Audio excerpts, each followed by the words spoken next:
I was gonna say something, but I like this so much that I'm letting it go. Look at the big dance number in this movie.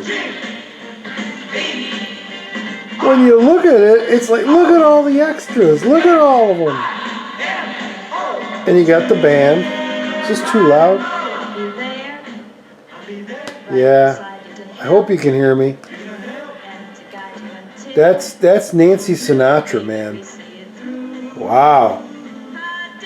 Let me zoom in a little more on her. Let me zoom in on a little more on her. All right, let me do this first because we're doing things a little complicated here.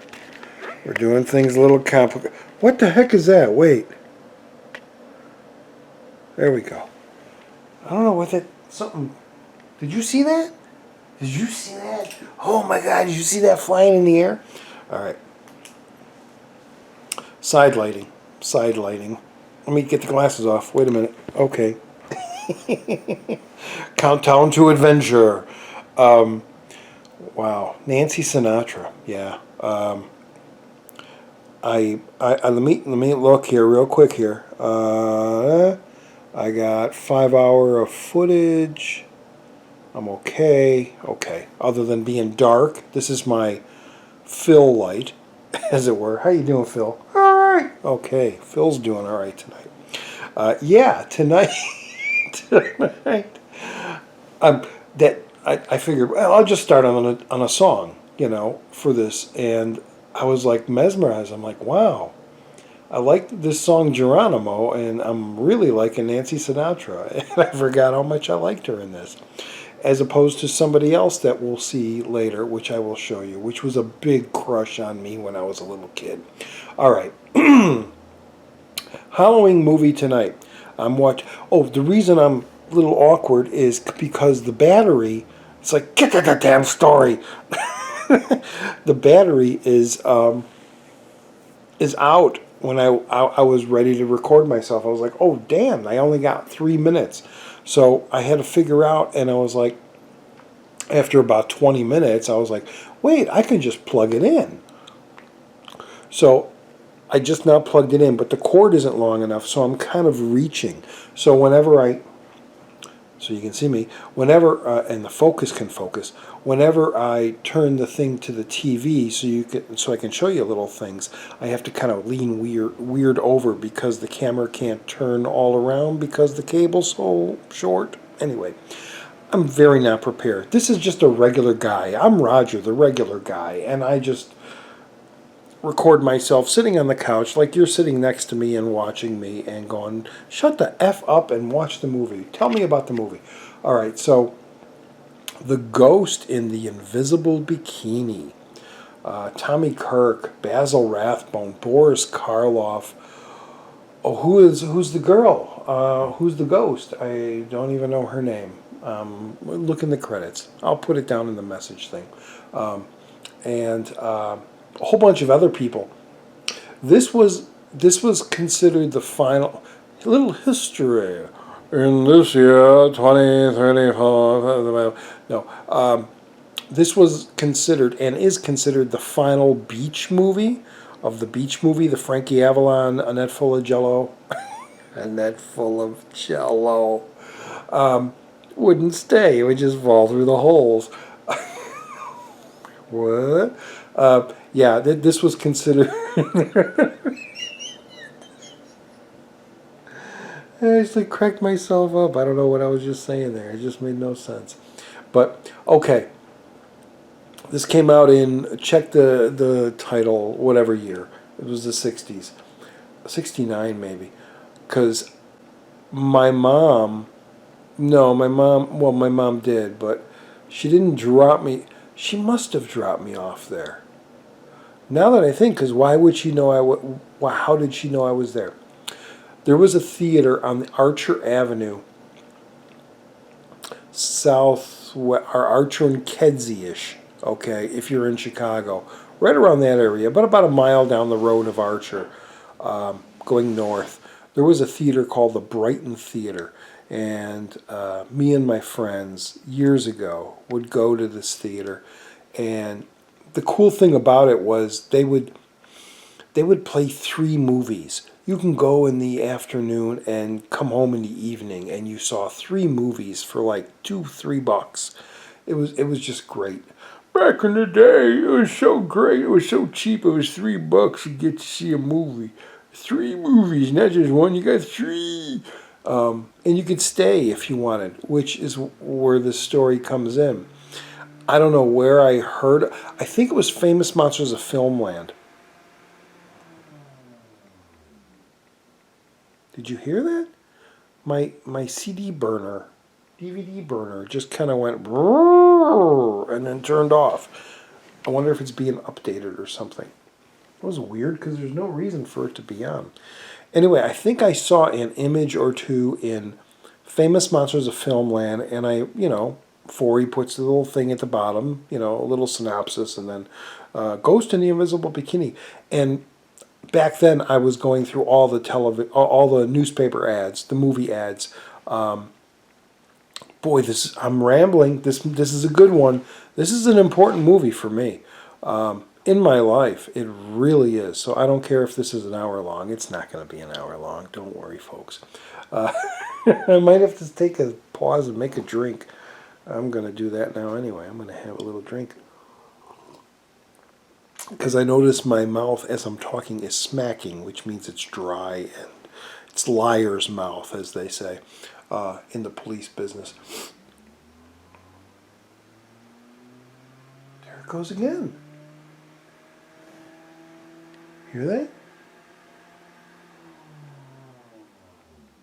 What the heck is it doing? I have a haunted DVD burner. So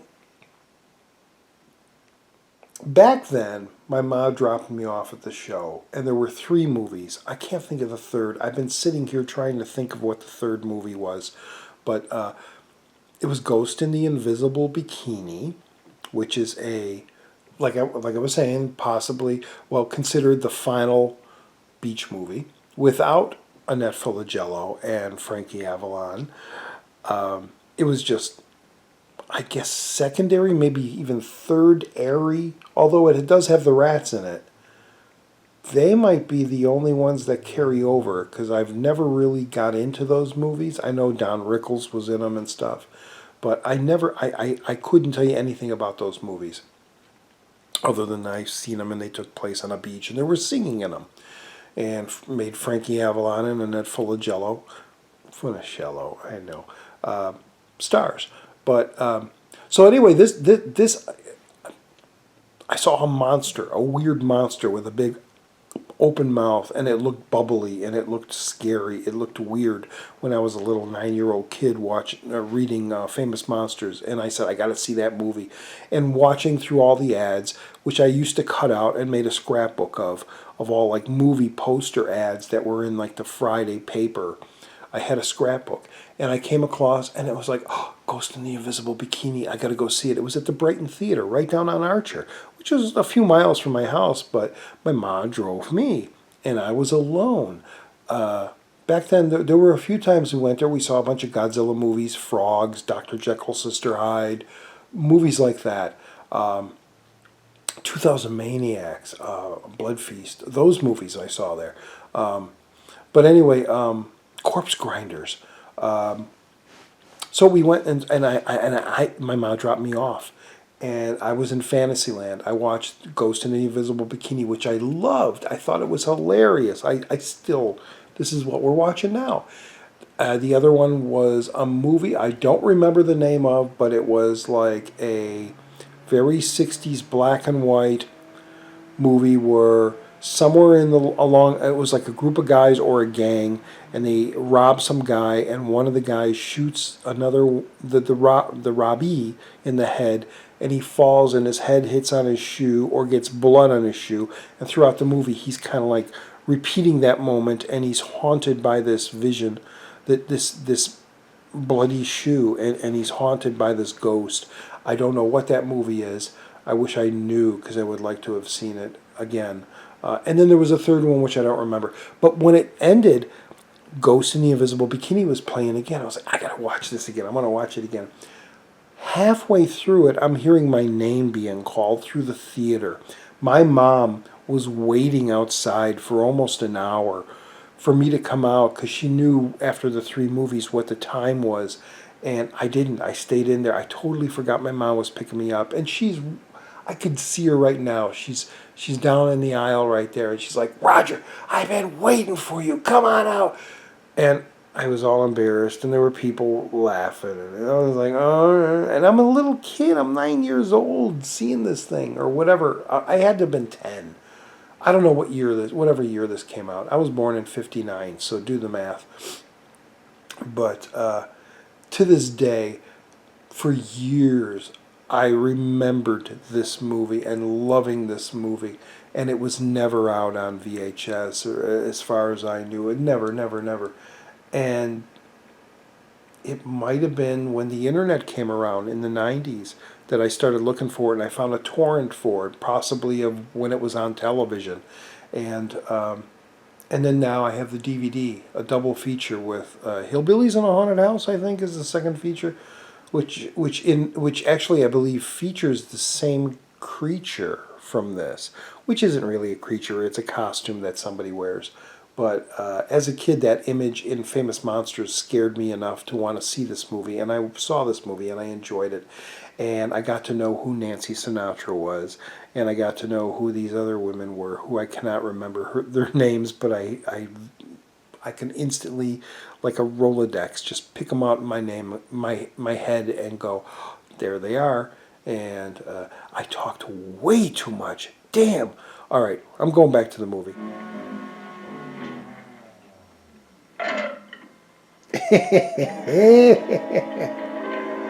They used that in Casino Royale.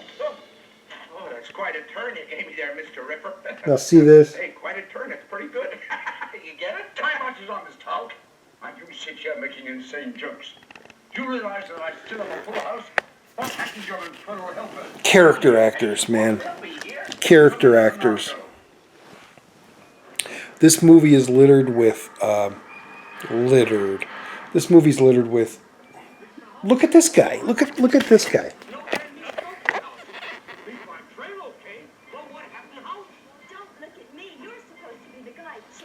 He looks like a cartoon character from a Warner Brothers cartoon. And there are the rats. What's his name? Baron von.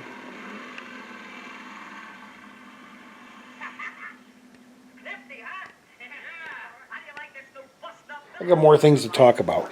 Hold on, I'm lowering the volume. Baron von Ripper. Baron von Ripper. Man. From the Beach movies. Yeah, just from that little thing, it was weird. There's so much here. Right there, not Carradine, Basil Rathbone went to the tiger's head and pulled the tongue, and it went, bleh. That's a callback or a before Casino Royale, depending on what years these came out. But the same gag was done in Casino Royale. And there was Jesse White, I believe that's his name, Jesse White, character actor. He plays like the bad guy who's hiding in the walls of this mansion, trying to make people that are there believe there are ghosts, okay, so that they can, the criminals can inherit they have to spend a night in a haunted house of the guy that died, and he's got a lot of money, and it's so simple. The story is done 100 million times. 100 million? Yeah, 100 million times in all the galaxies.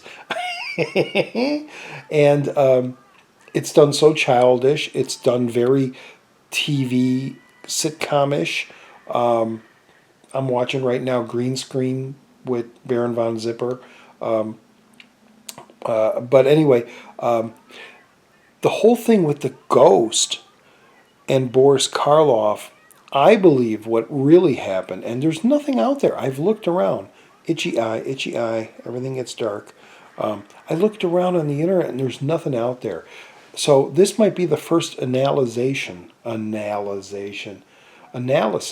of this, a theory I have of this movie. I think this movie was done as a beach movie, and it was really bad. And it was just that so cheesy storyline of the fake ghosts in the house trying to get the money, which is something like what I wrote for a Halloween show, a stage show called Bump. Look on my past videos, you'll see it.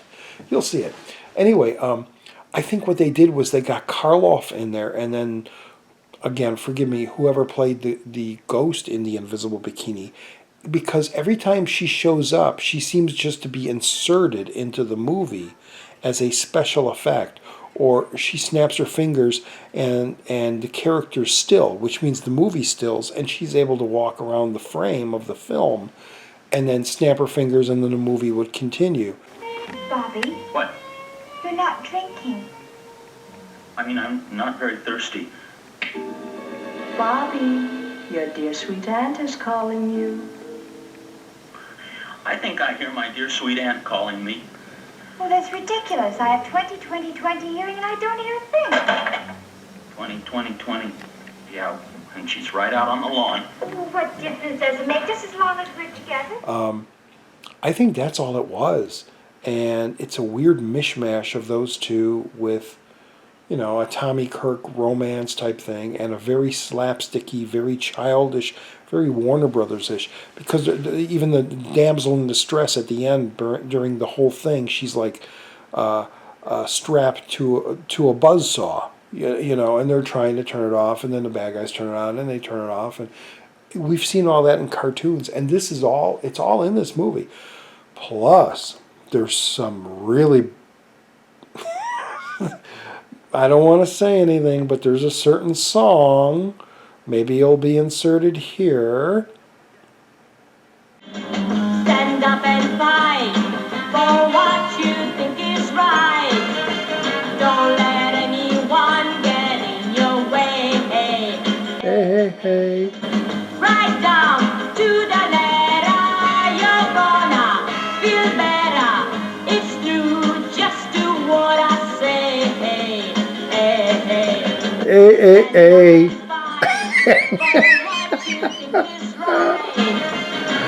If you want things to go your way, Hey, hey, it's your game, you win it. If you just do what I say, don't give in, not this season. You gotta win and that's... Don't let anything get in your way. You can do it. It's the only way.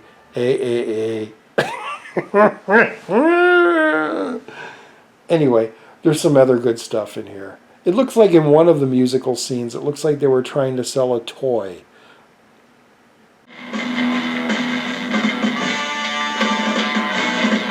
Because everybody's using it and singing this song that has nothing to do with anything. But you see all these people in bikinis and bathing suits using this toy.